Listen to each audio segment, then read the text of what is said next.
السلام علیکم ورحمۃ اللہ وبرکاتہ۔ شیطان کو تھکانا مومن کی شان ہے۔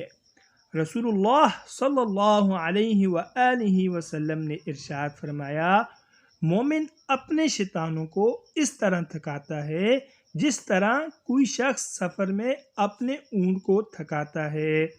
اس حدیث کا مفہوم یہ ہے کہ جب بھی شیطان مومن پر وار کرتا ہے تو مومن اللہ کے حکم کے بجائے ذکر اللہ اور استغفار میں مشغول ہو کر شیطان کے وار کو ناکام کر دیتا ہے، اس کی تمام کوششوں پر پانی پھیر دیتا ہے، جس کے نتیجے میں شیطان ذلت و ناکامی اور تھکاوٹ میں مبتلا ہو کر کمزور پڑ جاتا ہے۔ دوستو، مزید اچھی ویڈیوز کے لیے چینل کو لازمی سبسکرائب فرمائیں۔ جزاکم اللہ احسن الجزاء۔ طالب دعا قاری محمد آصف۔